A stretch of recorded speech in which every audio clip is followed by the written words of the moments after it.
ওরে বাচ্চা 3 বছরের নতুন জানিয়ে দিচ্ছি তোর গাড়ি রস হচ্ছে তুমি তো বছর পরে দিচ্ছ বছর পরে দিচ্ছি তো কি আছে তোর দাদু যে আমার 10 বছর পরে আবার জানিয়ে দিত তাকে মুখে কোনো কি শব্দ বের করিনি আগে জান না তুমি কি তখন কি তোমার বাপও কিপটে আমার বাপের লিলা কথা বল আজকে রেসে কি নাড়ি ওরে বাচ্চা বলটা বন্ধু আকাশ মুখ হবে তোমার জানিয়ে দিতে আমি জানিয়ে কিনে নিব ও যখন বন্ধু আকাশ মুখ হবে তখন তুই জানিয়ে চাতি আসিস একদম তল করে নাড়ি বার করে দেবো তোমার জায়গা দিতে আমি কিনে নিব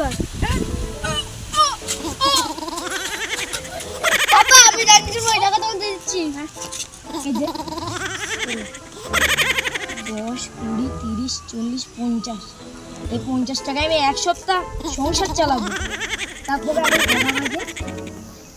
একটা খোকা দুধের তাহলে আমি বাজারে যাচ্ছি গিয়ে চলে বসে করে এখন একটা বাজে একটার দিকে বাজার যাচ্ছে এখন পোড়া সবজি ছাড়া কিছু লেসতে পারবো না এখন সরকার আমি ওই সবজি খাওয়াতে হচ্ছে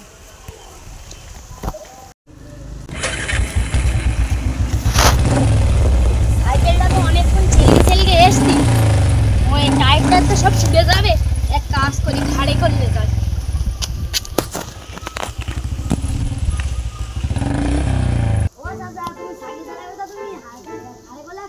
তুই আমার চেয়ে বেশি জানিস আমার এই 35 বছর বয়স এই যে এই রোদে চাটা খেয়ে যায় বলে আমি ঘাড়ে করে যাচ্ছি আমার মতন গিফট দেখে তোর হাত গিফট তো তুই বাপু বয়সী ছেলের সাথে তুই আর পাপাও মারিস আচ্ছা তুই কি মারিও তুই সাথে পাপাও মারি আমার সাইকেলটা পড়ে গেছে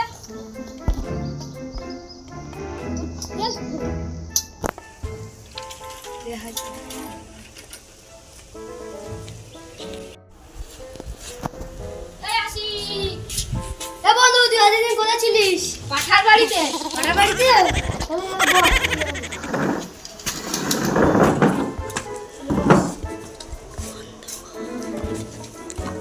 শালা একটুখানি ছেলের কোনো জ্ঞান নেই আমার সাইকেলের একটা পটি উড়ে যাবে আর ওরা এখানে আমার সেলকে লেস্তি বলে এই তো বাড়ি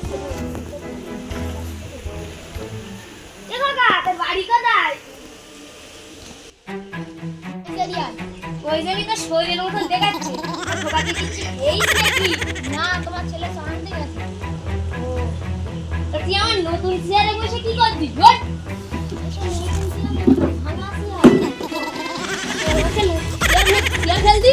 জানিস না চেয়ার খেললে আমার বুকিটা লাগে বুকি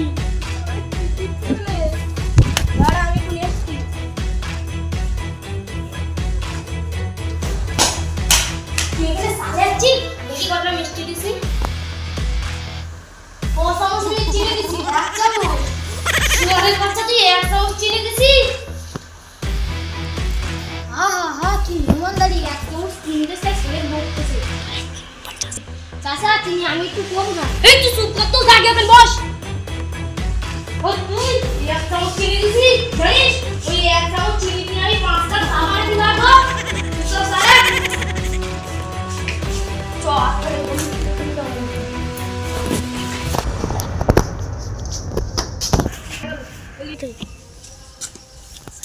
চাষা ওকে আর বলবো না আমি একটু চিনি কম খাই চুপ কর সব তোর জন্য হলো তোর যদি চা খাই বলে আমার আব্বু বকছে তোরা বাড়ি ছাড়া কি করতে আমি জানি আমার নতুন চেয়ারে বসিস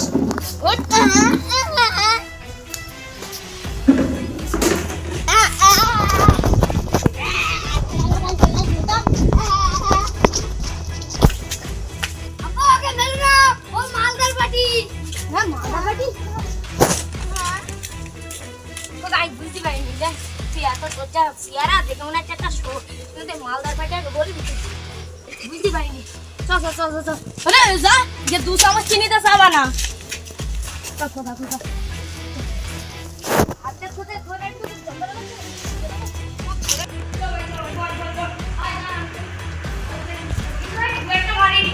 বাবা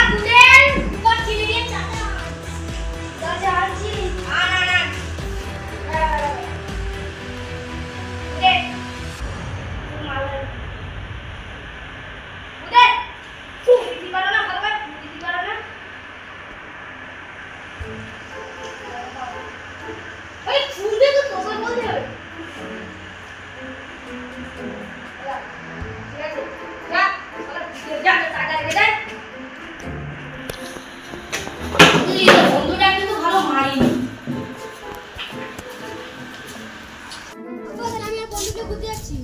হ্যাঁ বুঝতে যাচ্ছি দাদা, আসার সময় 5 কেজি পাঁটা মাংস আনি। পয়সা দাও।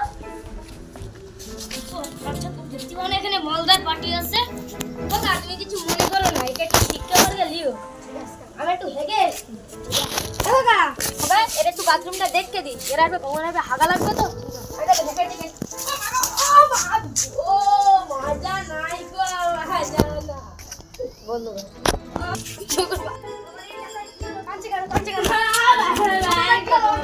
আমার পুরো ঘাড় ভেঙে গেছে গো, একটুখানি হাগার জন্য। আরে ডাক্তারকে ডাকি আমি না, তুই বাড়িতে আ ডাক্তার খোঁজ কি তোর বাবা নেবে? আমার শরীরতে হাগা লেগেছে, তুই ভেঙে দে। ওই কেন হইছে বেরো, ওই গুজল বেরো।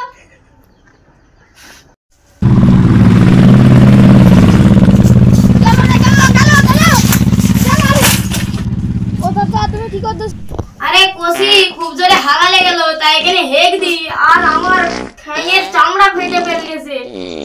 আমি আর তোমার ছেলে অ্যাক্সিডেন্ট করেছি, আমার কিছু হয়নি, তোমার ছেলে খুব অসুস্থ আছে। খুব চক কি শিগগিরি তুই সরকারি হাসপাতালে নিয়ে যা। তো মালদার পার্টি সরকারি হাসপাতালে কেন? তুই নার্সিং হোমে নিয়ে যা। তা কাকা তুমি আসবে, তারপর তো নিয়ে যাব না, তোমার ছেলেকে আমি ডাক্তার দেখাবো। আরে আমার খুব জোরে হাওয়া লেগেছে, তো সেখানে বল দিত। তুই যা করিস করিস, তুই আমার গুদেলটার বাঁচাস, নাহলে ওর জাঙ্গিয়ে আর 60 টাকা আমার কাছে আছে। তুই যেভাবে হোক আমার গুদেলটার বাঁচা ভাই। কাকা আমার কাছে তো কোনো টাকাই নেই। কেন? তুই যে বল দিলি আমি মালদার পার্টি। আমি মালদার পার্টি না, তোমার ছেলে মিথ্যে কথা বলে দিল আমি ও মালদার পার্টি, আমি যাতে তোমাদের বাড়ি থাকতে পারি। আমি হচ্ছে একটা নিঃস্ব ফকির।